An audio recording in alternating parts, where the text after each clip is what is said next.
All right, this episode of Iron Age Radio is brought to you by the one and only Schram Cattle Co. in Cartwright, Manitoba, run by the only cowboy in Manitoba strongman, Mark, the Beefman Schram.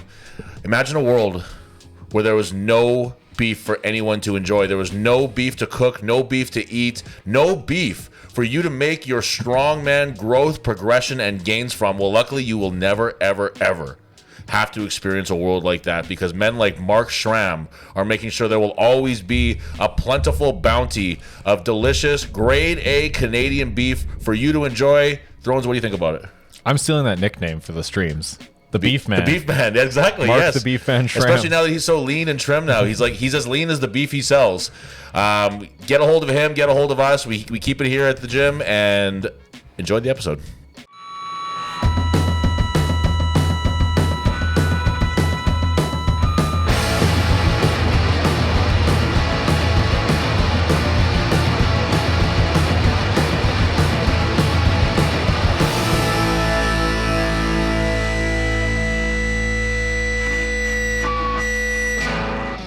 All right, ladies and gentlemen, here we are, episode 37 of the acclaimed Iron Age Radio.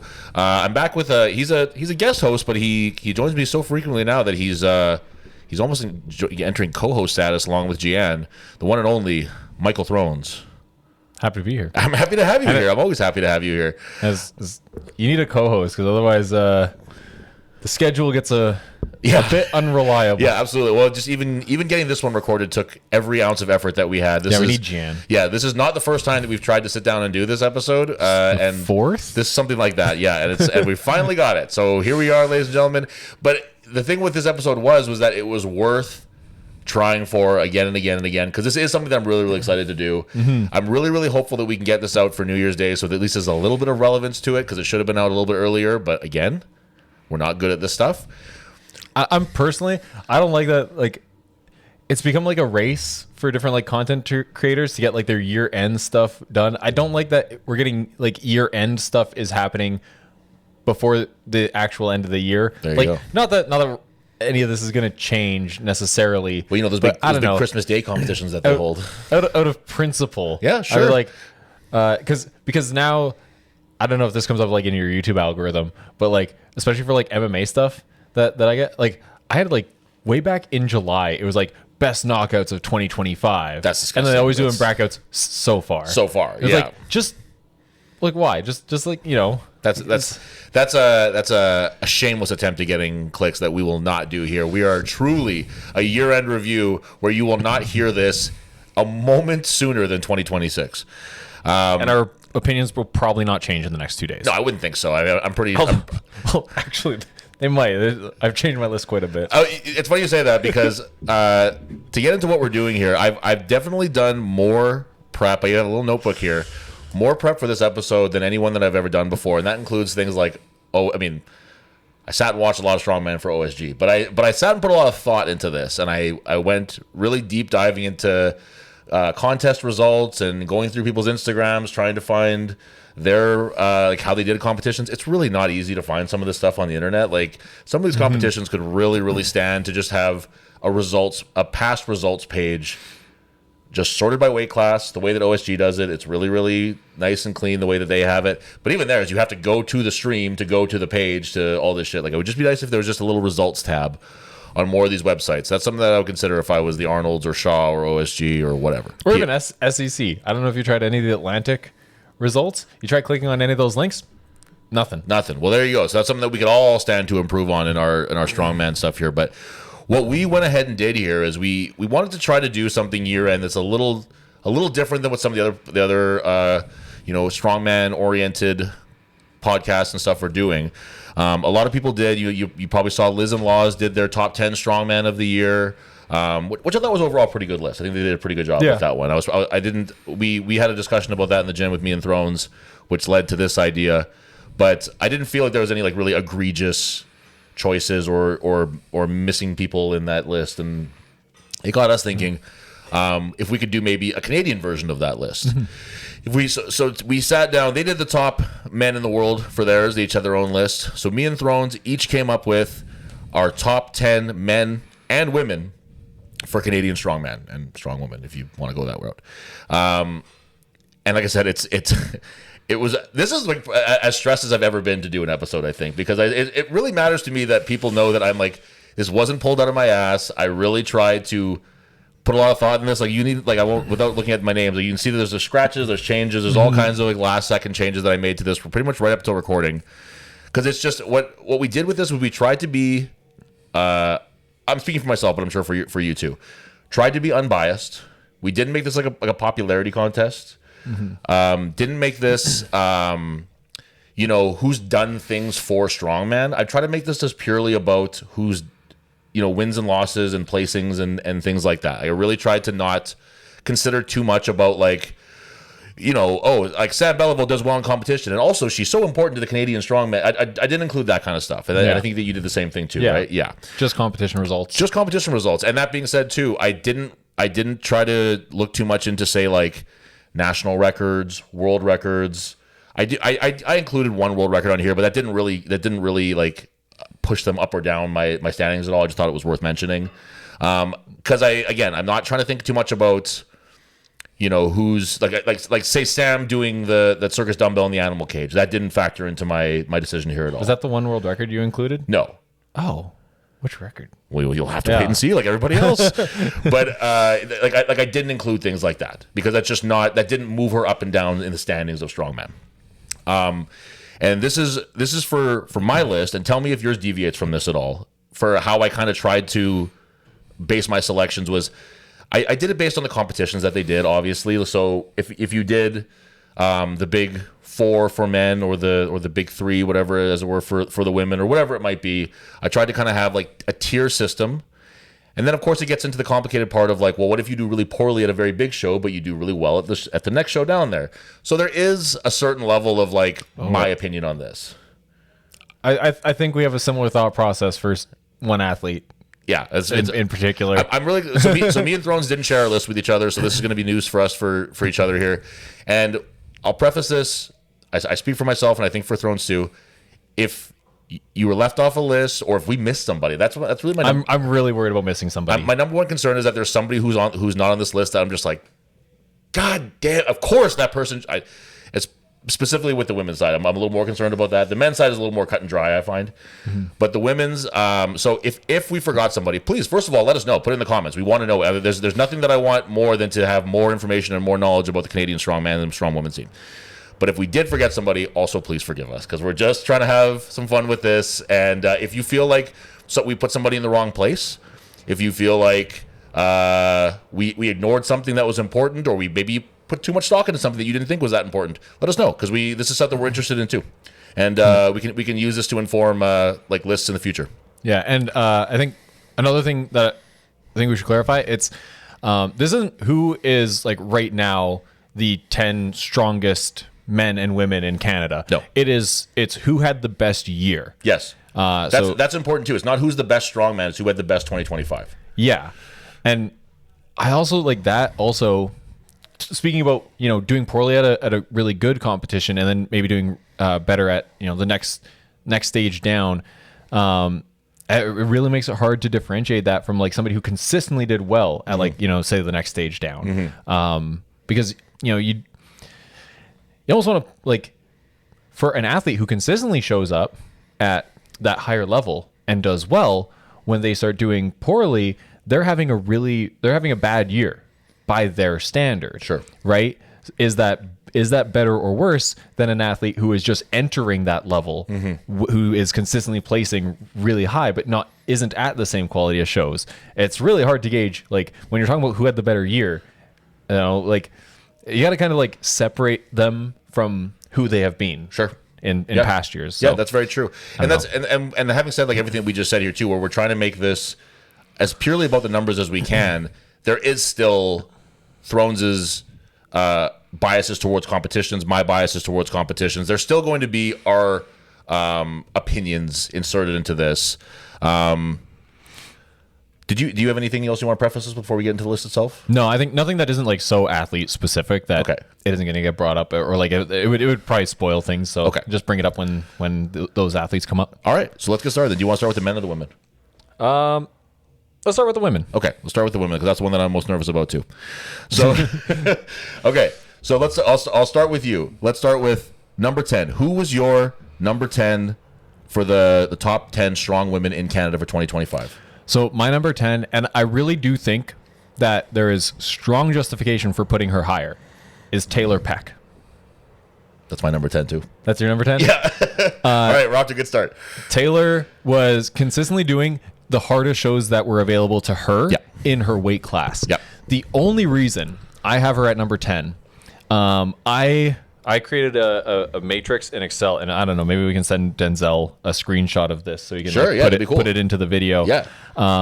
So it's going to be way too small to show on camera. I created a matrix of head-to-head results. We're just not factoring in the level of the competition or anything like that, just who beat who and how many times. Sure. And the only reason I have Taylor down at 10th is because she didn't beat anyone else on this list. Yes, but yeah, that's true. She was only up against someone else on this list, or other athletes on this list twice, which isn't a lot. Way less than most of the other athletes. Is that OSG and PSL? She was up against so Taylor Woods at PSL. Yeah. Oh, actually, I think that might be a mistake. I have her up against Sam Moffat, but Nope. no, she wasn't up against Sam Moffat. So nope. I think that was because I changed the order. So maybe just the one then. Yeah, so just the one, just Taylor Woods, which she was up against Taylor Woods at PSL, where Taylor got second. Sorry, Taylor Woods got got second, and Taylor Peck got fifth. Right. So if there was more head-to-heads, maybe if she jumped in on some of the, not even saying the open shows, but the U82s. Yeah. So she could be up against, Sam Moffat. She could be up against Bailey. Then, we'd be able to see kind of how she stacks up with a more objective head-to-head comparison. Yep, absolutely. So she was my number 10 too. She got 8th place at OSG. She got 5th place at PSL. Those are really great results in competitions that hard, that well populated. Even third at Battle at the Brink, it was a good showing with that lineup. Absolutely. There was like Steph Basignano was there. Yep. Pro. Actually, Steph is pro. She's pro. Yep. Yeah. Yep. She's been around so long. It's probably Casa, right? Yes, it would be. Yeah. So beating a pro open weight strong woman, as a U73. Yeah. That's huge. Yep. So yep, it was and this is where the women's list is very different than the men's list for me, where I don't not to get too far ahead and spoil anything, but it's all open men in the men's division for me. And you don't say whether it is for you, but this was kind of what made this women's list fun for me, was that it couldn't just be as simple as just going to the open division and seeing who's running shit there. You had to go into these other weight classes, which had me looking at results for shows that I like. Some of these results I wasn't aware of until I started looking them up. Like some of these really good results from really hard competitions for some of these athletes. So this is. I wasn't aware of the PSL result that Taylor got. Nope, either. Either of the Taylors got. No, that's funny you say that. That's I was in the exact same boat with that. And also like, with the women, with the weight class athletes, there's just fewer shows especially fewer shows where they get to go against like the best of the best competition, especially the Canadian best on best, because it's only ranking Canadian athletes. Absolutely. So we're only concerned with their head-to-heads. Right.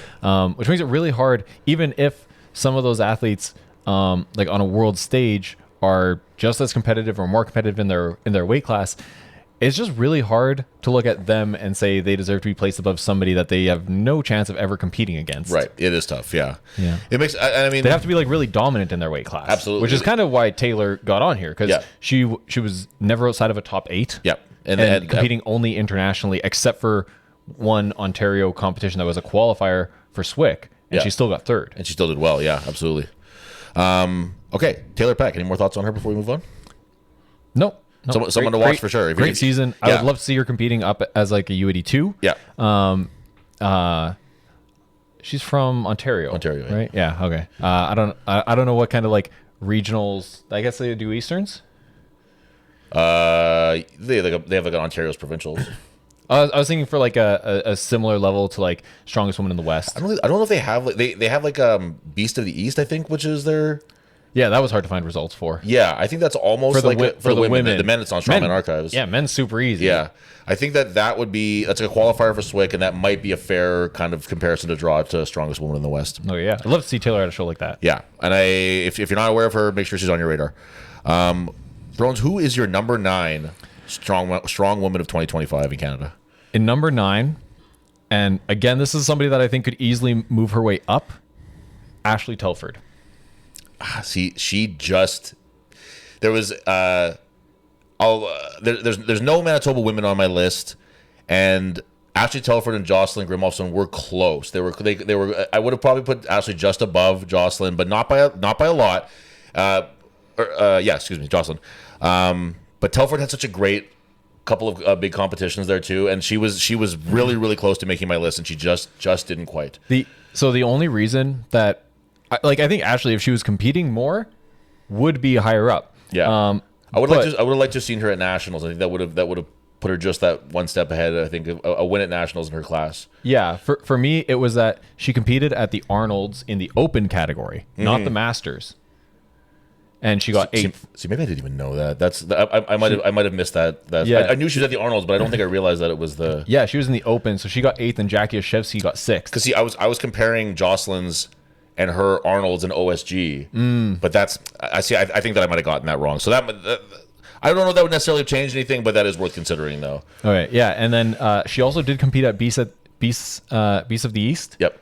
I couldn't find the result though. Yeah. So I couldn't really factor that into where I put her. She wasn't on the podium. We know that. Yeah. Yeah. But so I think if Ashley was competing more this year, slash if I could even just get that one result. Yeah. If she was 4th and Sam Beliveau was there, right? So Sam won.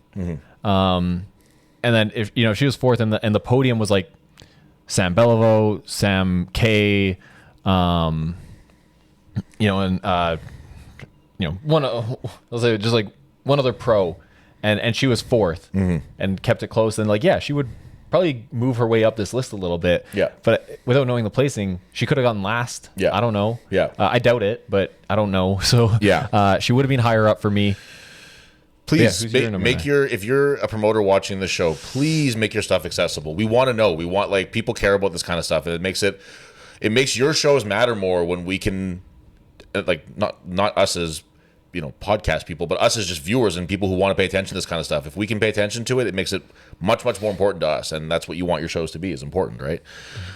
For me, number 9 was Jose de la Chevrotier. Oh, okay. Yeah, and I to be honest with you, I was surprised with how low on my list she ended up being. 6th North Americans was a really great result for her. Or a great result in general for anybody. 5th at PS. She's actually 5th because she got bumped up. She got bumped up. Okay, so then now my whole thing's in question here, but no, I'm sticking with this. Jose got 5th at North Americans, which is a fantastic result. I really hold having been there and having experienced it, I really hold North Americans in high regard because everybody knows it's a really, really hard show. I'm not putting it on the same caliber as say like a Rogue or an Arnold's or whatever, but anybody who is in the know in strongman knows that it's just it's right below those in terms of difficulty.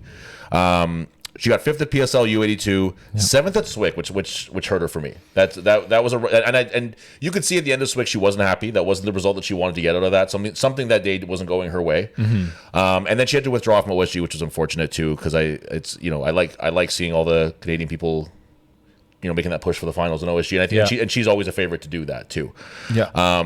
But yeah, so the OSG thing was a tough one. Finishing so low at SWIC was tough. North Americans, especially with it being 5th and not just 6th, it pushed her up a little bit higher than say like someone like Taylor Peck, who did really well at two international level competitions, because North Americans is just so really, really hard. Yeah. Any thoughts on? Oh, you have your own list. What am I talking about? Who was your number 8?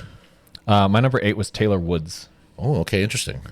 Actually, why don't you say your number 8, and then we can kind of Then we can give our arguments for each. My number 8 was Brianne Tessier. Oh yeah, so she was the example that I was talking about of like when it comes to weight classes without going head to head ever, it's just really hard to put them on the list. Yeah. She I did. I wrote honorable mentions. I don't know if we're gonna. No, we will. Yeah, we will. Okay. Yeah. So, well, I guess spoiler ahead. She is in my honorable mentions. But like I said, I made a matrix of head-to-head results. So unless somebody really made it basically like impossible to argue that they should be on there without any head-to-head any which way, it made it really hard for me to justify their inclusion. So yeah, all right, I'll talk about why I picked Taylor, and then you can talk about why you picked Brienne. So what I was going to say, I'm sorry to back up 1 second. What I was going to do for this, and I ended up not being able to find a way to make it like kind of like make sense on paper the way that I wanted to do it. I was going to come up with like a point system where it's like if you're invited to one of the big shows, you get X amount of points. If you finish in the top 5 of one of those shows, you get like a point based on each place you get above it or whatever. If you're on the podium, if you win, whatever, and then kind of have that runs up against, say, like if that's Worlds, and then let's say Giants Live kind of runs like next to that but a little bit lower, and then say something like, you know, the Magnus runs next to that but a little bit lower, and then CSM or whatever it might be. And like I said, I just couldn't quite make it make sense on paper the way I wanted to in my head, but that was my plan for that. Oh yeah. Yeah, so with Taylor's results, she got 4th at the Arnold Amateurs in the U82s, which is a great result, and especially in that competition. She beat Bailey Cloherty, and she beat Sam Koski Moffat, which are like Sam got 3rd at North Americas. So Taylor pulling that off was huge. And then I also put that she should have been 3rd at the Arnold Amateurs in the U82. She did better on the last event. Yeah. And she had they both her and the athlete who was given 3rd had 1 second place finish. So on last event, Taylor wins, even if you want to use that stupid tiebreaker. They both had 1 second place finish. Taylor had 2 third place finishes, and the other athlete had 1 third place finish. I don't know what the tiebreaker criteria are. I think they might have done a tiebreaker event.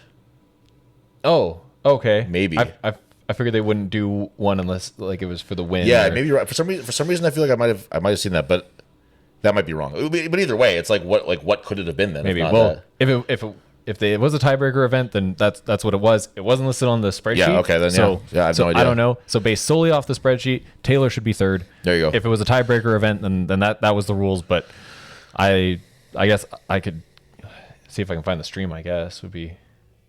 For the Arnolds, yeah, good luck. Those are tough to for the find. Arnold Amateurs. Yeah, good luck. Yeah. And then 2nd at Battle at the Brink. So again, a competition where just open pro strong women were competing. 2nd PSL U73s, so that's going a weight class up, still getting 2nd at an international competition. 6th at the Shaw lightweight, which was a weird cutoff. It was 68 kilos. So not necessarily a weight class up, but there's a potential for like 73s at the lower end of that weight class. Yeah, there's potential for some of the 73 kilo athletes who maybe sit more around regular weight, could water cut down, be competing against their still bigger athletes. 8th at OSGU 64s, which I'm sure was not a result she was very happy with. Yeah, it was probably like the only result that really knocked her down my list. Yeah. Like if it wasn't if she had gotten like one of her normal placings at OSG, like a 4th, 4th, 5th kind of place, I probably would have had her 1 place higher. And then her last result that I have on here was the 6th at Strongest Woman in Canada. Yep. Which again, competing with the opens, like Taylor is always down for competing against anyone, anywhere, and like she's one of my favorite strong man athletes, strong woman athletes, whatever. Like she's like that's the kind of like if there was a UFC style BMF. Yeah. belt, Oh yeah. Absolutely. Like it would be Taylor for sure. Yeah. No. She's she is like she's this like X division weight class athlete where she can just jump into where she needs to. She can and hold her own wherever she goes. Like she's just she is one of my favorite athletes. She's just a mighty mouse. She's a giant killer. She's all those typical names that you hear about someone who's that size. But she's also a really good athlete too, which I like about her. I like seeing the training that she does. I like it's kind of like atypical to what you might see for a lot of strongman training. She's doing another pro hockey season. Yeah, absolutely. And, yeah, exactly. She powerlifts still too. She had a powerlifting meet last year. She just sort of is an athlete's athlete in that way, and she's a bit of a throwback in that sense. So my number. The explanation for Brienne. Brienne Tessier. So she got third at the Arnold's U57. I held the Arnold's in really, and like say OSG in really high regard, obviously, especially when you're a weight class athlete, because that's just where you compete, right? And she got second at a U57 Worlds event they held in the UK. Oh, I didn't even find that. Yeah, that one I had to really dig for. I'm not sure exactly even how I came up on that one, but I put, again, like, if I'm being completely honest, I can't speak to like the level of that competition, but I saw it like the results posted. It seemed like it was a legitimate competition, that there was like enough people there that you could kind of call it an international competition like that, having her go over to the UK. And actually, was that the one where she got the log record? that is the world record. That's the world record. Yes. Okay. She got 76.1 kilograms. Again, that didn't really move the needle for me on this, but it's just worth mentioning because it's cool. It's when you're competing at the highest level that's available to you in that way, especially being a 57 athlete, you know what I mean? Like, it's not really realistic to expect her to be immediately jumping into the, like, say SWIC or whatever, but maybe someday that'd be cool. Yeah. Again, for me, it was like it's hard to find results. I knew about her log record, but I didn't think to look, because I knew it was a full competition. It just didn't click for me when I was looking for results. Yeah. So like I only knew about her Arnold's result, and there's just not enough stages for the U57s. I'm sure if she had more opportunities to compete internationally, similar to Taylor Peck, right? Like, she only had 2 top 3 finishes out of the entire year. So like that's a pretty undeniable like top level competitor. Yeah. So I mean, when you're at the Arnold's getting on the podium, whatever your weight class is, like, that really says something. So I have to believe at an OSG U57 she would do quite well too. Yeah. And I don't believe that she did nationals this year. No, well, she would have had to do the U64s at nationals, right? Because she's pro, right. So we're curious to see what comes up next for her. I'm curious to see if we can maybe find out when that U57 Worlds is, and see if we can watch that next time it happens, because that'd be cool. And hopefully more opportunities for the U57s. Yeah, absolutely. Yeah, just there's man, if anybody's watching this has been doing strongman for longer than say 5 years, that the growth for the U57 has been monumental. It's been it's gone from like Anna Deloli was like the only U57 for ages. There was like 3 nationally for the first couple of nationals, and now it was a really well populated class. I don't know if they all ended up, if anybody had to pull out kind of last minute or something, but for nationals this year, I think it was 9. Amazing. Like, that were registered. It doesn't seem like a huge number, but when you're going from 3 and 2 the first couple of years to 9, that's fantastic. That's 2 years between 2 athletes and 9 athletes. Yeah, it's amazing. So keep it up, and if you have an opportunity to get someone who's a smaller woman in your life involved in strongman, I really urge you to do it. Hi. Hi. I just miss you guys. What's going on? I just wanna hang out with you. Jumping in? Okay. Grab a mic. Jian just walked in the door here. Okay, so that was our number 8. We might have to go 2 episodes on this. This is taking longer than I thought. We might. So, who is your number 7 for the 2025 list of best Canadian strongwomen? This should go faster because you've already talked about all of her results. My number 7 was José de la Chevaltier. Okay. So I think the only difference in our placings here, this was one where picking between her and Taylor was really hard, and for me, it was kind of just Taylor getting 8th at OSG Worlds punished her a little bit more than the 7th at SWIC for me. And part of that is because Taylor is known for still doing so well when competing up a weight class that was just a really rough result for her. Yeah. And ended the year at her biggest competition for her weight class of the year. Ended on a pretty rough note, whereas Jose had bigger competitions where she placed better than she did at SWIC. So it didn't quite punish her as much. Sure. And that's why she ended up 7th on my list. That makes sense. My number 7 was Bailey Cloherty. She got 6th at North Americans, she got 5th at SWIC, and 2nd at Westerns. And this came down to me holding different competitions against each other in some cases. Jose and Jian and these people, they're not doing Westerns, whatever. But Westerns is being made to be an important competition in Canada, obviously specifically Western Canada. But when you're talking about having Jocelyn O'Brien, Bailey Cloherty, Jackie Oshevsky, and then that next tier down where there's Anna, there's people who are really, really good at this competition that's really pushing people. I did put a good placing at Westerns. I don't think like crazy high, but high enough that it matters. And yeah, a good showing at Swick too. Yeah, I thought Bailey had a pretty good. Like, I think that was where she was somebody that went back and forth with, like up and down the space quite a few times, and I think that I'm happy with where she ended up on there. I'm pretty sure. I found that like really from 4th to 8th, like all of those athletes, there was justification for putting them in any order. Yeah, I would agree with that. Who was your number 6? For number 6, I had Jocelyn O'Brien. I also had Jocelyn O'Brien. I was actually surprised. I thought I was going to put her a little bit higher, but for me, so her results: she got 7th at North America's Strongest Woman, 3rd at Strongest Woman in Western Canada, and then she got 4th at SWIC. So for me, it was that the head-to-head comparisons. Yeah, there was a lot there. Were what put her at number 6 for me. I think the 7th at North America's Strongest Woman.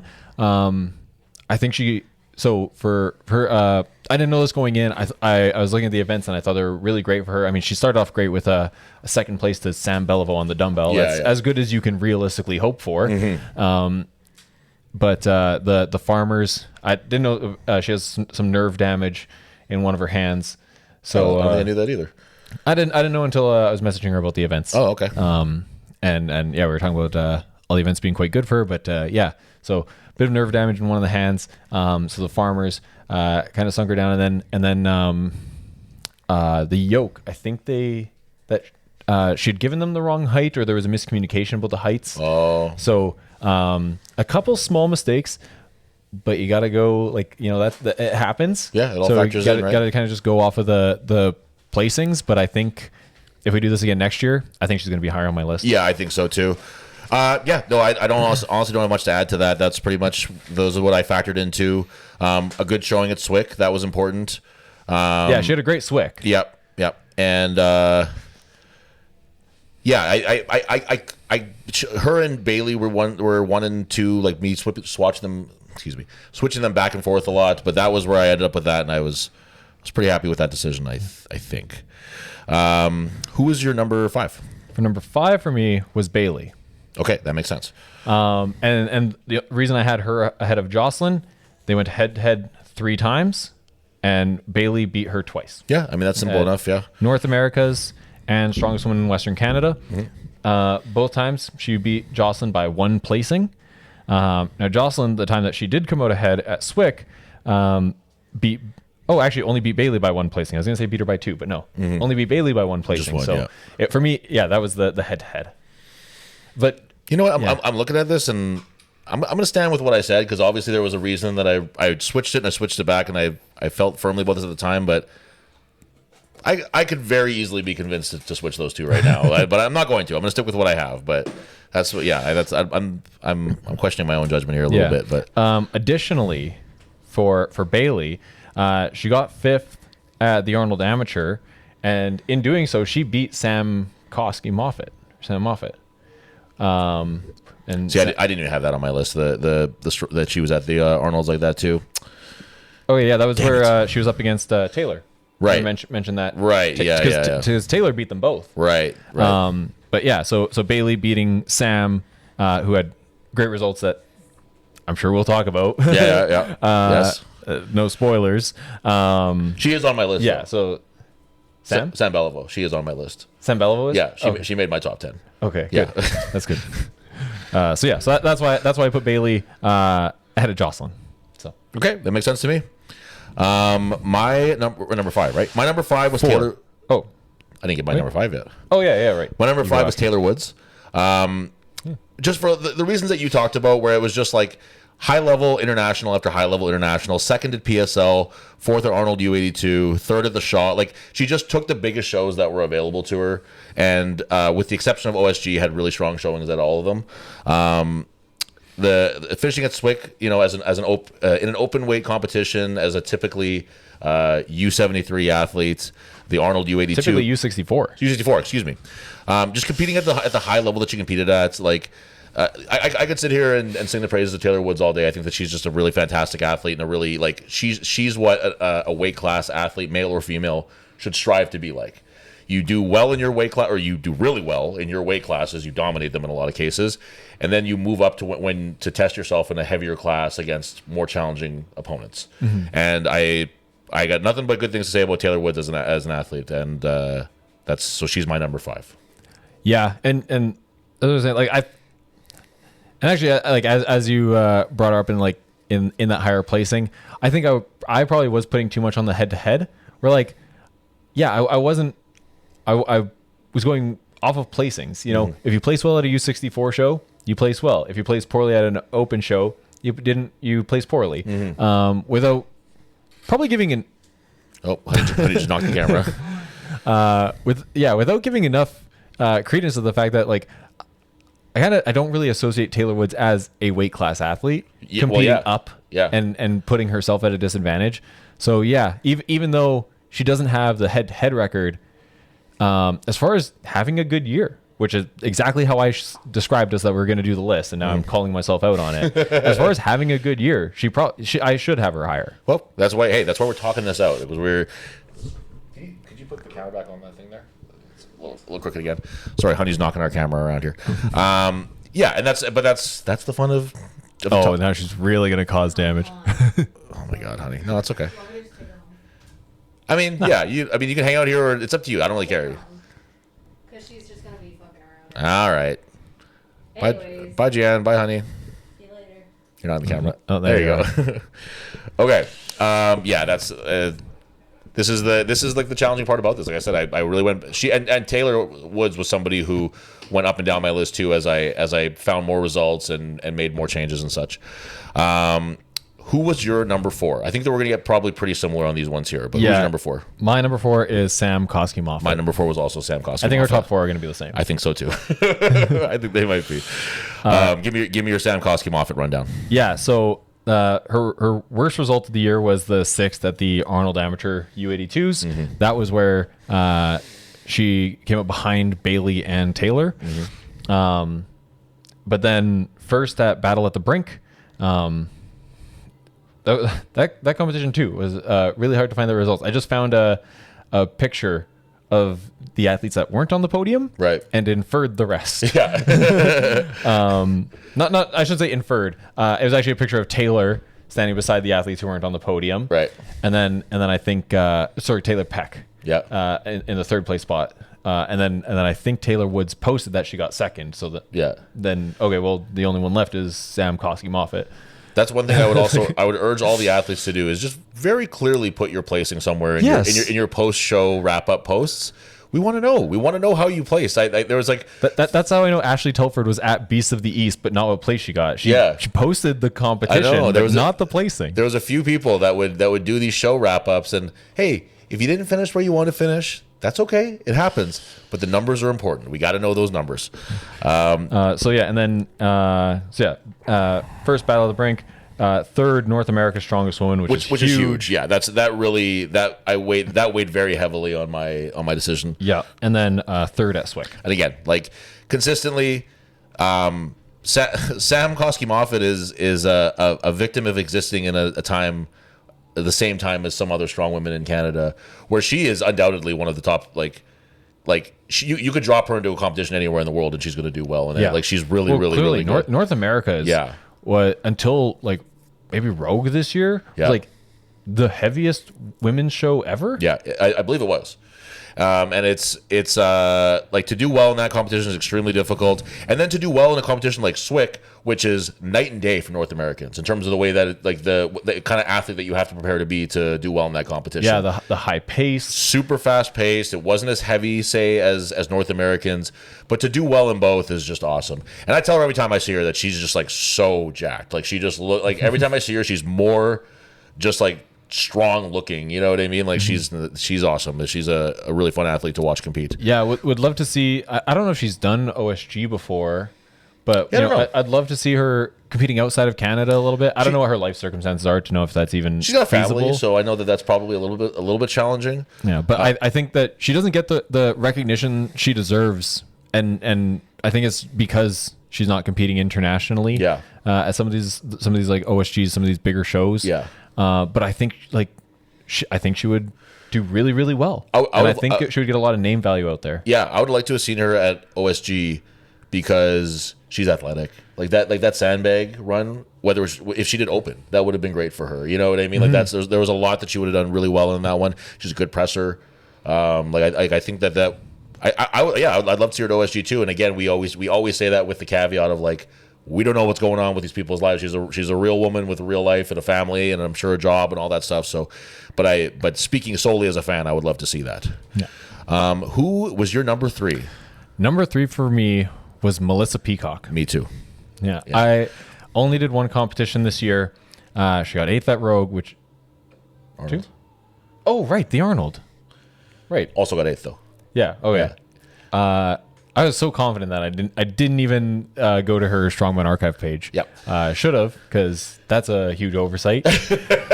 But yeah. So for our result, 8th at Rogue, she did come out ahead of Sam Beliveau, but just talking about who had the best year. Yeah. Again, and this is kind of where that comes in. Like, if you're saying who's the strongest female in Canada, it is probably Mel. Probably. But did she have a great year? Not really. She just doesn't. We didn't see her face enough, I think, is part of it. So she did like, I'm part of my bias that we talked about earlier is that if you're invited to the Arnold and if you're invited to the Rogue, like right away that means something to me. Like you being at that caliber, even if you get last place, that matters. And she didn't. She got 8th place at both. So she was. Maybe she wasn't in the top half or anything, but she was hanging on both. She showed this. Even with this, she's had she's moved to Scotland and she's had some crazy shit happening online that she's had to kind of deal with and stuff, and the mental things that come with that. But she still shows that she very much belongs. I mean, obviously, I'm the same as everybody else. I want to see her do Swick. I want to see her do OSG, like World's Strongest Woman. I would love to see her doing that stuff, but it's just not in the cards for her right now. But still doing the Arnold and the Rogue, to me, that's going to always boost you ahead of people who just aren't invited to those majors, and that's without even saying doing well at them too. You getting 8th place at the Rogue is not an easy thing to do. Yeah. Yeah. I don't have the Arnold for Sam either. I just I got that. So we'll talk about it when we get to it. All right. Number 2. We'll say it at the exact same time. 3, 2, 1. Jackie Oshevsky. Yes. Yeah. So 3rd place at World's Strongest Woman, 2nd place at Swick, 2nd place at the Shaw, 1st place at Western Canada's Strongest Woman of the West, sorry, and an alternate for the Rogue competition. Which again, like that's to me that mattered to me being included in that conversation, and she was brought out there. She did the events. That does matter to me. She also 6th at the Arnold Amateur. 6th at the Arnold Amateur. That's true. Yes, absolutely. A real breakout year for Jackie. Yeah, and it's, you can't really have 2 breakout years, but like last year was the same thing for her too. She got kind of on the map last year, and this year she established herself as like she's going to be in that conversation. It wasn't an upset. Well, I guess you could say it was an upset, but it wasn't a one-hit wonder. It wasn't. It wasn't that she fluked her way into 2nd place. I don't know how you fluke your way into a high placing at a international strongman show. Like you pick it up or you don't. But people think that though. Like some people think that. Rain O'Neill. Yeah, absolutely. So, but she's really showing that she, like right now, she like to me, it's not a question who's number 1 and number 2, but in the years to come, I think that margin is going to get a lot smaller and maybe harder to recognize and maybe impossible to see the same way after a while. Yeah, I think for years and years it was Sam and Mel. Yep. And Absolutely. Yeah. Oh yeah. yeah, and now Jackie's putting herself into that conversation. I think to really cement her in that conversation, she has to beat one of Sam or Mel. I agree. But If we had the she's same there. conversation 2 years ago, that's a swap in those two for sure. Yeah, and now and I think now instead of just talking about the two Canadians, we're gonna be like now when Jackie shows up at the Arnold's, it'll be the three Canadians. Which, Absolutely. if anyone has any connections at Giants Live and they feel like doing a World's Strongest Nation, that was 5 men and 3 women. I would love for that to come back. I don't think a country beats Canada in the women's side. I would agree with that. Yeah, I think that's reasonable. The UK, Rebecca Roberts, Lucy Underdown, and You put the UK over the US for that? Andrea Thompson, Rebecca Roberts, Lucy Underdown. Yeah, But I don't know, man. all 3 of those athletes can be pretty hit and miss. Yeah, definitely. Yeah, that's true. I find that our Canadians, sure, Sam, Mel, Jackie, they're not going to win the Arnold. They're not going to win the Rogue, at least not anytime soon, not at their current level. They're all still getting better, though. Yeah, true. But they're all consistent. Like, Sam had one bad showing this year, but she competed so much. Yeah, it's also easy to forget how young, like as an example, Sam is. Like, she's been doing this at a high level for a while now. That you kind of you might, without thinking too much about it, be like, oh yeah, like she's kind of getting past. It's like, no, she hasn't even entered her prime yet. Mm-hmm. She's still improving. Like, she's still there's still so much to get out of what she can do. Yeah. So anyway, yeah, Jackie really establishing herself as a name in Canada and strongwoman. And yeah, I think she's going to keep building on this. The momentum that she has currently is insane. Really want to see a great result from her at the Arnold. Yeah. Actually, I haven't even looked at the events and how they suit her. I have.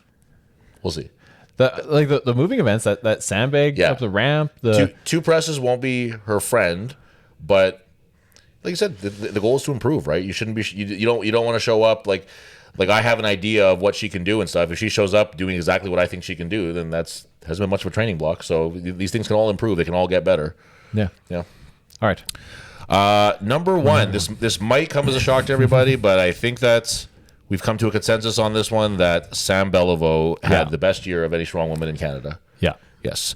First place at North Americans. First place at SWIC. First place at Pro Strongman League U82.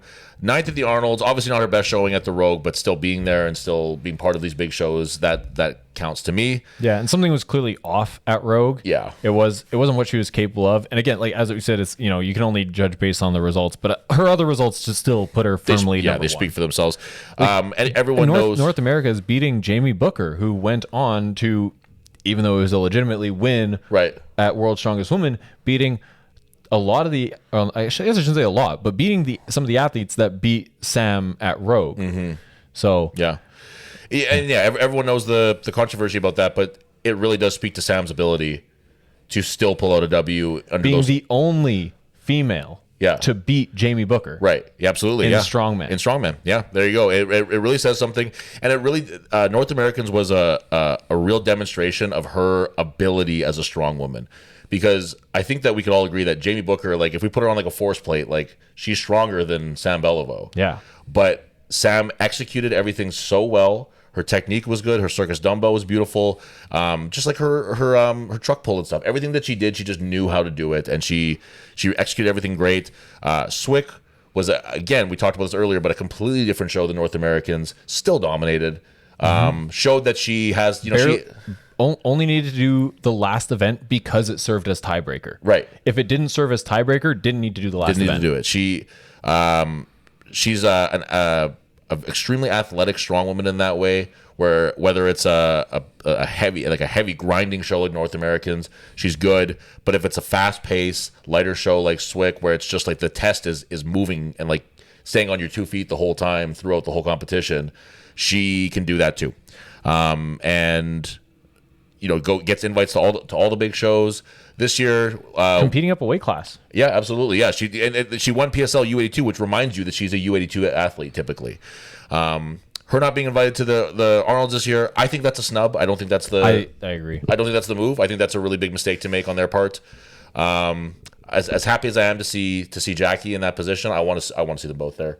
Yeah. I don't think that's it needs to be one or the other. And I think Jackie's back-to-back podiums at OSG absolutely get her that invite. yeah, And I also think that this is like it's taking what was a phenomenal year for Sam, and like I'm sure that the Arnold's invite is because of the 10th place at Rogue. it is. It's defining her by that one performance. Yeah, exactly. It's taking a huge a year that was huge for her and boiling it down into one bad weekend. You're telling me that the woman who won North America's Strongest doesn't get to go to the. It just doesn't make sense.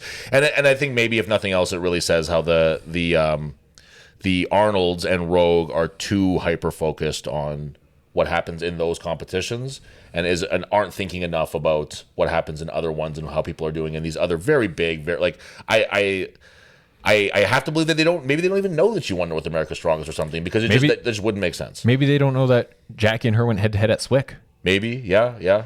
Like, and again, not saying that Jackie doesn't deserve to be there. That's not what we're saying. But we're just saying Jackie is there and Sam is not. Yeah. And they should both be there. Yeah. But yeah, like it really seems to be boiling down to a year that was historical for Canadian Strongman for Sam, and down to one performance at the Rogue. But not to hyper focus on that.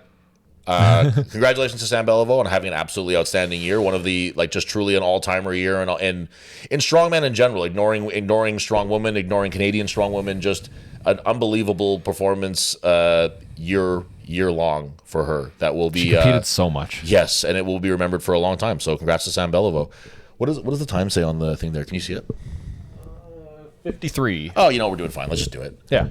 Okay, we were thinking about doing 2 episodes for the men's and the women's. Maybe we'll split it into 2, but like to release? No, it'll be too far into the year. You guys are going to get a wonderful New Year's episode here. That's going to be. Everyone has so much time during the holidays to listen to our podcast. Absolutely. to be honest with you, I think the men's list is going to go faster for me than the women's. Yeah, I think so too. Yeah. Okay. So the 2025 or the Iron Age Radio Top 10 Canadian Men 2025 Strongman list. I'm not sure if I'm saying that right, but whatever. Who is your number 10 this year, Michael Thrones? My number 10 is Maxime Boudreau. Okay. Actually, you want to give your number 10? My number 10 is JF Caron. Yeah. So I actually kind of went back and forth on including Max. And this is kind of what I was saying. It's not the 10 strongest in Canada. Yeah. Max has been dealing with injuries for like the past couple of years. I don't know the full extent. This year, it was a bicep. It was both biceps. It was one bicep, and then it was the other bicep. Yeah, the whole year. Even last year, he had a lat tear that is, I imagine he's still probably building back from. It really, really impeded his overhead, of all things, it seemed. And his overhead doesn't seem to be back to where it was. But with Max, I originally didn't have him on the list, and then I thought, I'm probably punishing his poor showings a little bit too harshly. Kind of what you said. Being invited to shows is still an achievement. It kind of just depends on was the reason for his invite from the previous year. Because again, I wanted to make it who had the best year. So if he made it to say Worlds, because he qualified at a Giants Live, I'm not counting that invite. Sure. But if they got invited to Rogue, which those invites were made partway through the year, then I am counting that invite. Yeah, that's perfectly reasonable. That makes sense. In having a good year. So with Max, kind of the issue was he, at all of the really major shows that he did, he got last place. Yeah. He got 10th at the Arnold's. He got 13th at North America's Strongest Man, which was the lowest place of anybody who finished the competition doing all the events. It was technically third lowest, but the two below him both withdrew due to injury.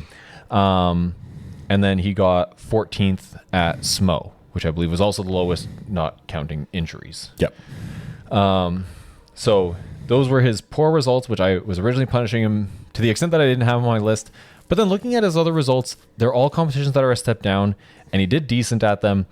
He got third at World's Strongest Man in group number 4. So didn't make it into the finals, but he did beat Tristan Hoth. Oh, interesting. Okay. I didn't put that together. In the same group. Okay. And then he got 7th at the Giants Live World Tour Finals, which beat James Jeffers in a head-to-head. And then he got 6th at the Magnus for Magnuson, which didn't have a head-to-head component. But he's all these shows that are a step down from the big 4, and he's getting mid-pack, which I can't really say that everyone else on my list would have. Right. Yep. So that's why I did bump him onto the list. Yep. My number 10 was Jeff Caron, which is strange to have him have him on a list but be so low. You know what I mean? Like, it's sort of a weird thing. But for me, it was he did win 2 circuit shows, which were drubbings. Like, he destroyed those 2 shows. Didn't need to do the last event, at least in the first one that he did. I don't think either one he had to. And I think the last event was a Hercules hold. Yeah. And he won. And he still did it. Won Still the last won. Yeah. He came back from, again, this doesn't factor into it, but just for some context, he came back from truly one of the most devastating injuries I think that we've ever seen. Don't watch it. Don't watch it. It's not worth watching. It was like we saw it when it happened, and it was like, watch the squat. Yeah, watch that part. That was great. It really changed the mood in the gym that day. It was a very unpleasant experience watching that one. But he came back, which he shouldn't, which like logically shouldn't happen, but he did because he's not a human being. He won 2 pro shows in Canada, which that alone wouldn't have put him ahead of, say, like Langelar or Larson Hare. But his performance at OSG, second place in his division, would be his version of Worlds. That put him onto the list for me. It bumped him ahead of those guys. Larson had a really great showing at CSM. Langlar did too. Larson got 1 ahead of him. Langlar had a great showing at Western Canada's Strongest Man. But for me, what JF did just with that, without Worlds, I don't think he would have made the list. But with that OSG, it just put him onto that position where he's 10th for me. Okay. Who was your number 9? Jeff Caron. Jeff Caron. There you go. Okay.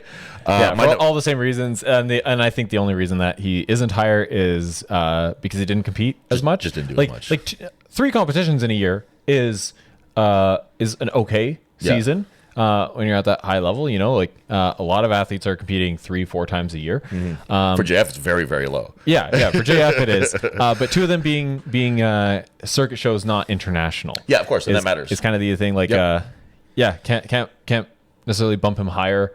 And the fact that, like, I mean, OSG, Masters 40 at OSG is an insane category. Yeah, but it's not as competitive as the Open. So no, and that matters too. Exactly right. So it's like I can call it his category's version of Worlds, but it's not Worlds. You know what I mean? So it's not the same thing. These couple here, I was kind of. Oh, you gotta go your 9. Yeah. These couple here, I was kind of going back and forth on here a little bit, but I did make a decision here. So number 9, I have Fred Reum. He got 2nd place at Easterns. He had a good showing at CSM. I'm spacing on his. I didn't write down for some reason his placing, but I know that he did quite well there. And at North Americans, didn't have like the biggest result there, but was still there. Still qualified for North Americans, and didn't get very bottom. So whatever, or unless he did. No, because Max was 1. Yes, that's right. He beat Max by 1. That's right. So it was a hard year for Fred in terms of injuries and stuff. I'm not counting his Quebec's Got Talent appearance on this list here, although that was he was yeah, that's interesting too. But I won't count that towards his official score.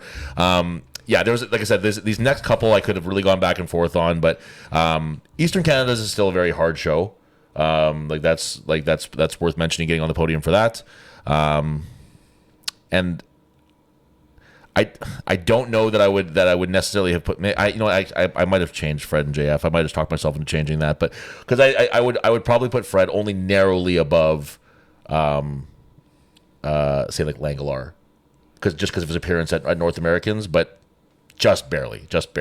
So I might, in hindsight, I might change those around. But the decision's been made. That's what it is. Who is your number 8? My number 8 was Lars. Lars, interesting. Nair. Okay. Yeah.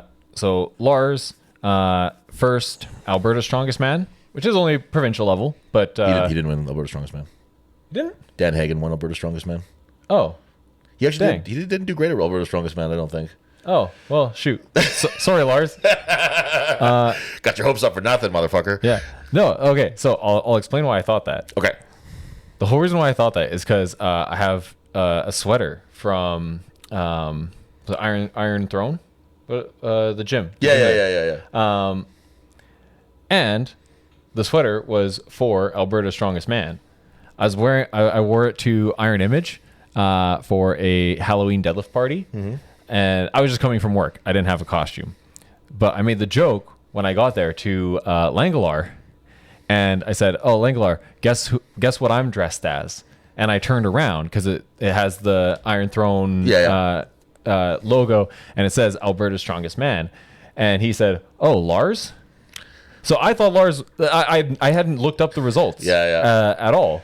I just based off of him associating Alberta's Strongest Man as Lars. That's funny. I thought Lars won this whole time since October. Lango's out here spreading information like that, misinformation. No, I think it was Dan Hagen, and then it was some. See, here's the thing though, is that I had to go into the group chat and ask. We have like a Western Pros group chat, and I said, "What the fuck was the podium for Alberta's Strongest Man?" Because it's really hard to find. And someone clued me in, and it was, I think, second was like Ben Borger or something. Like it wasn't the typical names that you would expect to see in those top couple positions there. Okay, well that wasn't changing my placings, but Okay, well, I just wanted go. to include it because it was a competition that he did and a place that I thought he got. But yeah, he got fourth at Western Canada's Strongest Man. Was doing really well. He was in second until the last event. Fourth at Magnus for Magnuson Gimli qualifier, and then fourth at Canada's Strongest Man. Yeah. His CSM performance would very, very nearly put him on the list for me, and with some rethinking, I probably could have switched out him with Fred maybe, but that's whatever. Like I said, decisions were made. My number 8 was Kerry Vanderstelt. Winning Eastern, like he wasn't super active this year. That's why I didn't have him on my list. Yeah, that's because of the activity. Yeah, the inactivity was definitely something. But winning Eastern Canada's Strongest Man to me, like that, it just beat out, the so-so performance from Fred at North Americans. Like being invited to North Americans and going there is one thing, but first place in a very challenging, difficult competition like Easterns is a big deal, especially the way like Kerry very handily won the competition too. Like he really dominated it. Mm-hmm. Unfortunately, due to some back injuries, we didn't get. And again, I'm not counting this as like coulda, woulda, shoulda. Some back injuries, he didn't get to compete at CSM, but I really think that he would have fucked up CSM. Yeah, like I really think that he would have gone there and done some damage. So a bit of him being there on your list is a bit about how strong he is, not necessarily the year that he had. Yeah, I might have been too hasty with this list, to be honest with you. Particularly these bottom ones. I get more confident with it as it gets a little bit higher. But I saying it out loud, I could make some changes to this, I think. Because that was it for me, was that he wasn't at CSM. Yeah. Like I probably maybe someone could argue that I'm in my list. Maybe I'm rating CSM a bit too highly. But CSM is an important competition, and I don't mean that just in our minds. It's literally a very big important competition in Canadian strongman. It's all held in very high regard, and it's important in it. And it's the person who wins CSM, like people in other countries are aware of that. Like it's not just something that we like. That's the kind of the unfortunate part I think about SWIC is that it was really hard to find the results for SWIC anywhere. It was hard to find information on SWIC. It's not posted on Strongman archives. It doesn't have the same like penetration into the strongman world that the Canada's Strongest Man has. It's crazy that's not on Strongman archives when the person who runs Strongman archives is Canadian. I don't know. I thought that was really strange too. Maybe if I search Canada's Strongest Woman, it would show up. But it's called Strongest Woman in Canada. No, they do have a Canada's Strongest Woman page on Strongman archive. Yeah, it was like the one that like last time it was in 2021, I think, and Melwan. Yeah. So that's strange then. My number 7, And again, this was the fact that he had a more productive year and did more things. Colton Sloan, number 7 for me, wins Western Canada's Strongest Man, has a good performance at Canadians as well, which is what bumped him ahead of, say, like Kerry or Fred. Unfortunately, I really wanted to see him at OSG.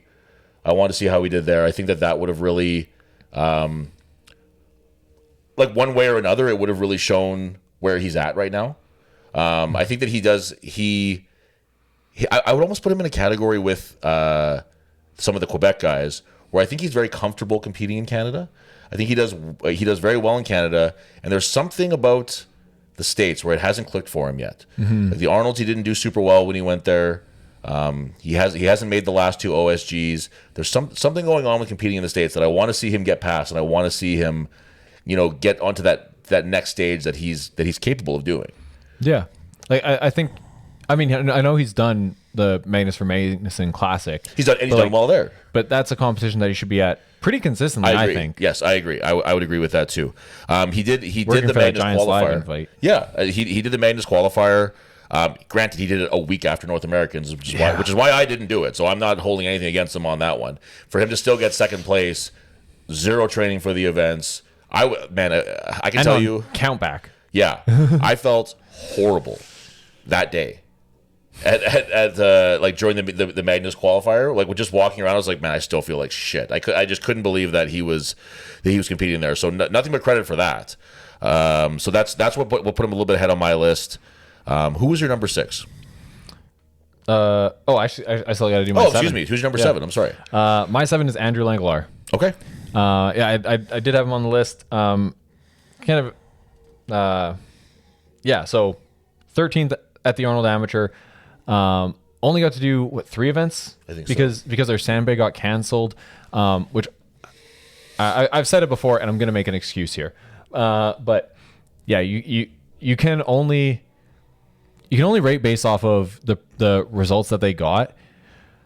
But I really think that you give Andrew a sandbag, you put him a couple points out. Mm-hmm. He's going to make up that gap. Probably, yeah. So I think he would have been in the final at the Arnold Amateur if he got to do all 4 events. Mm-hmm. Because even that's dropping out one of his event, and that was only out of 4. Like his event when it's only out of 4 total. Mm-hmm. So I didn't want to. While he did get 13th, I didn't really put as much focus on that. I'm not saying that I punished him or rewarded him because I thought he would do better. You can almost set that competition aside a little more because of that. Yeah, that kind of stuff. like Lars Herr's alleged first place at Alberta. I'm just going to set it aside. His other results: 2nd at Western Canada's Strongest Man, first time going to Westerns. Yeah. First at Manitoba's Strongest Man. Again, it's only a provincial competition, but it's a competition he did really, really well at. Obviously, there's a few people missing that I would like to see him also go head-to-head against, because it would cause that MSM to be weighted a little bit more heavily, I think, even on a Canada-wide scale, because a lot of our best open guys are really good. Yeah, absolutely. 3rd at the Magnus for Magnuson Gimli qualifier, and then 5th at CSM, which was, if it wasn't for the 5th at CSM, I don't know if I'd have him on this list at all. Mm-hmm. Maybe 9th or 10th. But yeah, that 5th place at CSM really bumped him up for me. Yeah. Great. Okay. Who was your number? Sorry, wait. We just did 7, right? Yeah. Who was your number 6? My number 6 is Colton. Okay. You already went over all of his results. It's kind of the same thing. And now that I've gotten all those 3 kind of mentioned, I'll just say Colton, Andrew, Lars, I really had to have them grouped next to each other because of their head-to-heads. For sure. Colton... They compete against each other a lot this year. Yeah. Colton beat Andrew and Lars twice each. Andrew and Lars both beat Colton once. At CSM. At CSM. Right, yeah. So, and an important show. And then Andrew beat Lars twice. Lars beat Andrew once. There was no sweep among, if you go head-to-head, any of those 3 guys. Right. So I felt like I had to put all of them, and they all virtually only did competitions against each other. Yeah, that's interesting. Westerns, Gimli, CSM. Right. I think each of them had one competition outside of that. Yeah.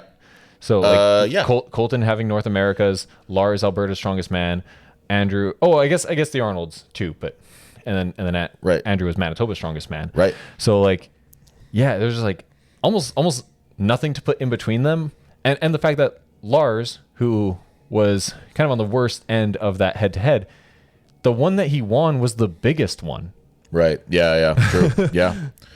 That's interesting. That is it's not as cut and dry as you might think with some of these guys here. It's what you just said is really interesting there, where there's so much like direct competition between those three. I hadn't really thought about that until you said that.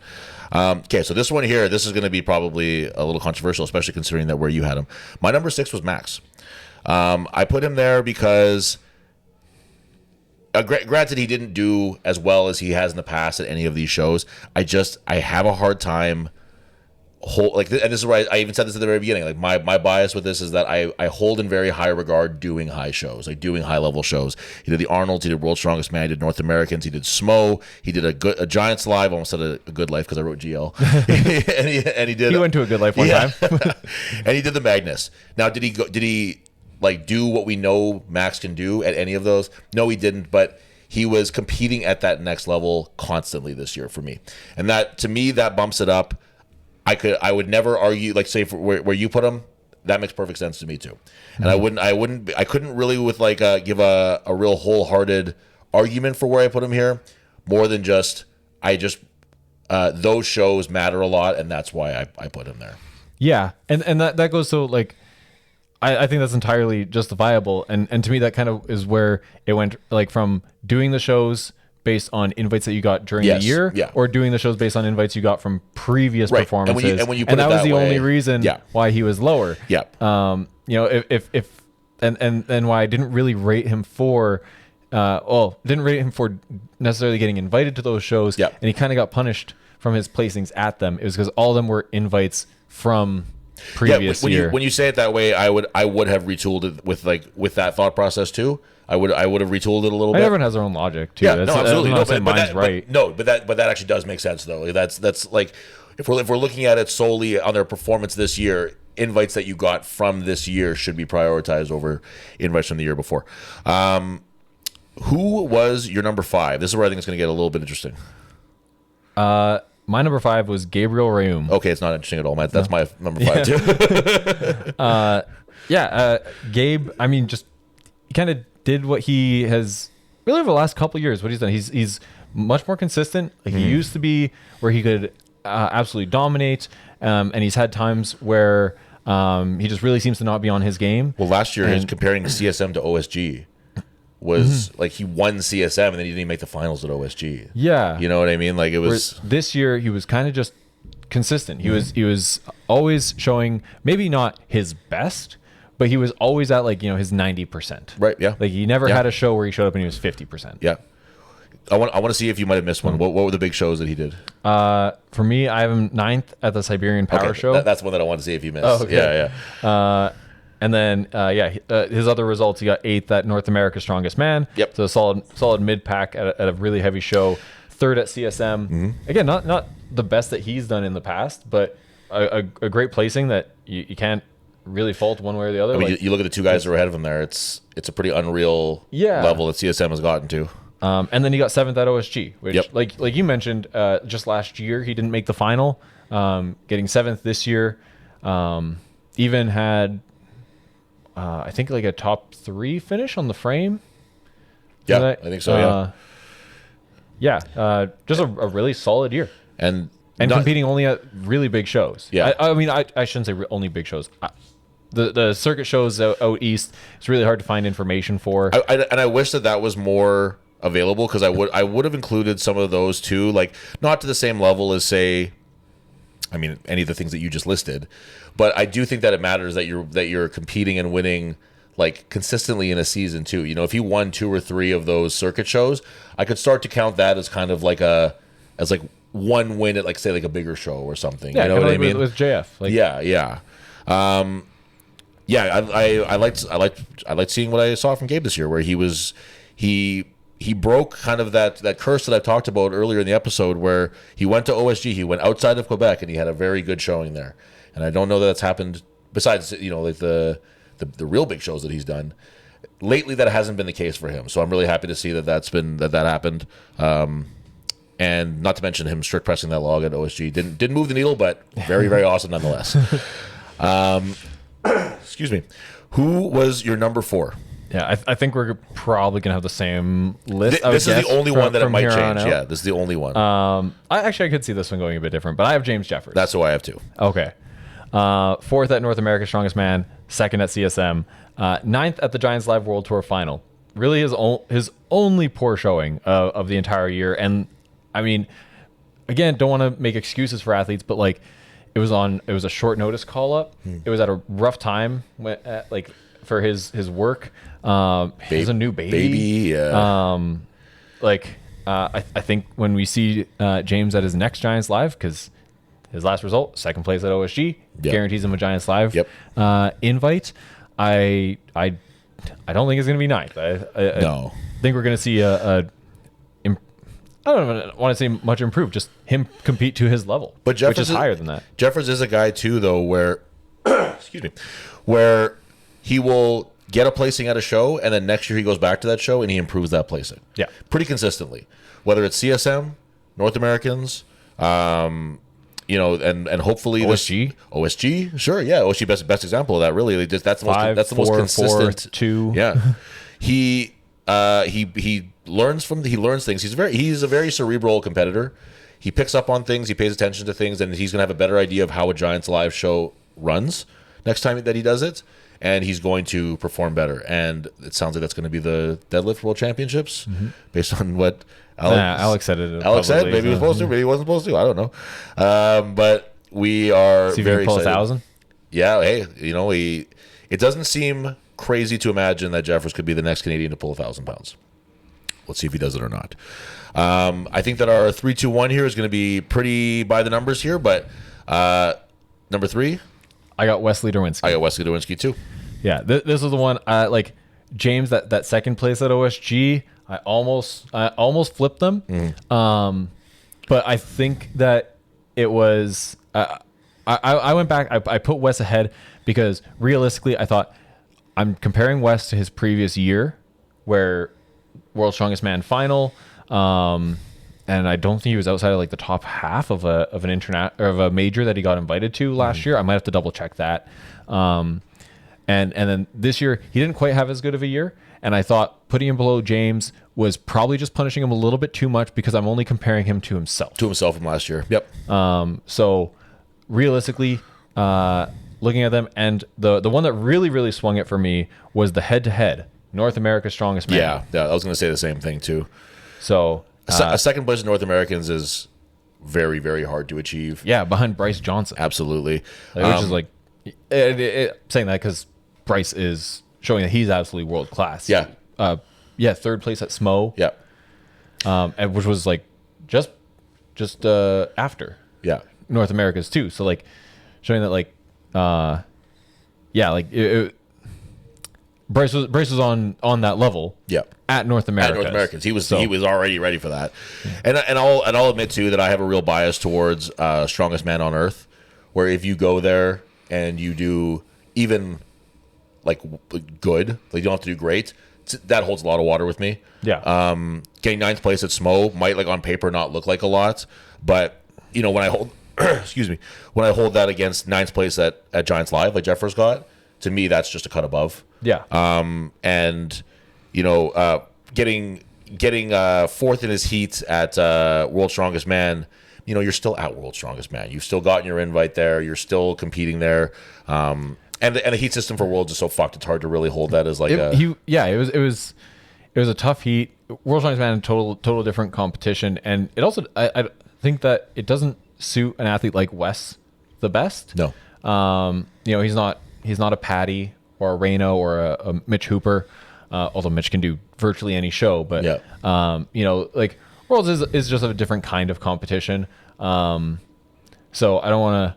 Obviously, an athlete who's able to do well at all of them is gonna get a higher ranking. Yeah. Now that we have Canadians that are doing every competition like that all the time, but yeah. So if you're getting 9th at SMO, but then like I can look past your 4th in your World's Strongest Man group. Yeah. absolutely. a little bit, and vice versa. If you get top 5 at Worlds, I can look past a 10th place finish at Smell For sure. kind of thing. Yep, I totally agree. And an athlete who does good at both gets rated higher. You get the number 1 spot. Yeah, but when we're talking about athletes who didn't do all of those shows, Yeah. That's just how my mind works of like looking at their season overall. Yep, absolutely. Number 2, I'm sure the same for both of us again here. Tristan Hoth, Yep, Tristan Hoth Canada's competed a lot strongest this man. year. Yeah, very very busy. The first ever Westerner to win Canada's strongest man, which I mean doesn't mean a lot if you're not from Western Canada, I think, but means a lot to us. If you are, yeah, it means a lot to us. So that's the fact that it's the first in from the West doesn't factor into it, but that is a monumental thing. It's a very big deal. But just winning CSM is an incredible thing in his own right. And then aside from that, he got 4th in his group at World's Strongest Man. Again, one competition that's a bit different than every other, and the rest of his year was really good. So again, something that I wouldn't put too much weight on because he got 7th at SMO, which I think is a much better indicator of where he's at. of somebody's season when you're against everybody. Yeah. You're not split into these miniature groups. I really hope that's something that gets done away with when they make these changes with the TV deal from World's Strongest Man. I don't know that they will, but I really hope they get rid of the heat system. I do kind of like the heats for our betting pool. I like it for that too. I know. And it's like that's like the only pro to it. That doesn't make the heats exciting. No, yeah. So that's the only thing that makes the heats exciting. Go through the rest of his finishes. He got 8th at the Giants Live World Open, which isn't his best finish, but that was pretty close to the end of a very, very long season. Yeah. He got 1st at SCL USA, which is a really good showing for him. Absolutely. 1st at King of the Klondike, local show, but yeah, he did it. Hey, still did it, yeah. We mention it. And then 5th at Persian Gulf Ironman. I was hoping you're gonna mention that one. I was gonna say that'll be the trivia question is what's the international show that Tristan did that almost no one would be aware of? Yeah. So probably like that wouldn't have kicked off his season. It was in like late February or early March or something. Yeah. Which I guess I'm kind of saying that as if it's a throwaway. I guess Arnold's is early March, so yeah. I guess time of year. I think that this was a competition that he took solely to travel and to go somewhere he hasn't been before, and I think that he put about as much into that competition as is warranted for that. And maybe I'm wrong. Maybe this was a fucking. I mean, you went to Cuba just because there was a competition and Cuba trip. Yeah, exactly. Like that's a similar thing. It's not very often, and like when I wrestled, there was always opportunities to go to strange places and stuff because and do it on someone else's dollar. Like it's a really awesome thing. It doesn't happen as often in strongman. So when you get those opportunities, I think that you're wise to take them. Yeah. Where if I'd be surprised if Tristan paid his own way to Iran to compete, but so really didn't factor that one in. No, I didn't. That one I or didn't King of the Klondike didn't consider those at all. But huge year for Tristan Hoth, and very excited to see what's coming up for him. And if you want us to congratulate Tristan for getting number 2 on our list, come to the grip competition that he's judging at the new Iron Age at 49 Heat in Manitoba, Winnipeg, Manitoba. Number 1, no real surprise here. Certainly the least shocking of either of our lists, even including Sam Beliveau, Mitch Hooper. He's Australian, actually. That's true. He's off the list. There's number 1, Tristan Hoth. It's it's a foregone conclusion, but it's worth mentioning anyway too because he did have at least an interesting year this year. Yeah. His win and podium streaks came to an end. Yes. He won the Arnold. He had a down period, which included only a 3rd place finish at World's Strongest Man. Yeah. Absolutely shameful. Really. Well, after going into the last event in the lead, the finals in the lead. Yeah. That is a surprise because when Hooper gets a lead. Yeah. But you're a special kind of athlete when a 3rd place finish is like, man, what happened to that guy? Like that's 3rd at Worlds. That's really, but there's guys who that's where they're at. It'd be the same thing if Tom got 3rd at Worlds. You'd be like, what happened? Like how did Stoltman get 3rd at Worlds? I think Tom a little bit less surprising because he does have those where he can get a little bit out of it at a competition when he has a bad start or something. Which Worlds is so great because you have so long in between events that you can just shake it maybe off. He is out of it for like an hour or two, and then the next event started, and it's like maybe that's enough time for him to like fresh reset. Start. Yeah, but yeah, like I would honestly probably be less surprised with Tom getting 3rd. I would be I'd be less surprised if he got third, but I'd be more shocked if Tom, compared to Mitch, didn't end up on the podium. That's true. I can agree with that. Yeah. I don't know. I can't really justify that. No, but that makes sense though, because I think you just see Tom there so much, it would be bizarre to see him off of it. Yeah, and it's like Worlds is Tom's opportunity. I really want to. I say this every time. I just want Tom to win another major so he shakes off being the world's strongest man guy. Yeah, I agree. Yeah, but he hasn't done it yet. So hopefully, it'll happen. Maybe this year. Yeah, it'll happen. Anyway, we'll stop talking about Tom. But Mitch, yeah, so he did by his standards not so great at World's Strongest Man. Still got third place though. Mm-hmm. He had a Giants Live where again that was when we got seventh. Yeah, we as fans, I'm sure as coach, whatever, everyone recognized like we need to pump the brakes a little bit. I'm pretty sure at the time Laws said in a video that he told Mitch not to do it. Did it really? Okay, well there you go. I think then, so. yeah. Or they had that conversation at the very least. Yeah, it was certainly not the Mitch Hooper that it was the most human that he's ever looked. It was not the Mitch that we had seen since his very first World's Strongest Man. But he went away and he took a little bit of time. He figured out whatever was happening with him, whether it was physically, mentally, whatever it might have been. Well, I know that he had it was like a back injury, a bicep injury, and a shoulder injury. Yeah. So he was beat to shit physically. He was in a bad place mentally, just with some I don't know. I guess he had some stuff going on. I'm not really too in tune with it, but he came back very ready for the Rogue. And not quite as ready. Like he had like the knee issue. So he said he wasn't squatting, which he said really hampered him on the power stairs. You could see, and you could see that was. So he still wasn't at 100%, and yet it just didn't matter. Like Trey put up a good fight, but just Mitch was not going to be stopped at Rogue. No, and that was just winning.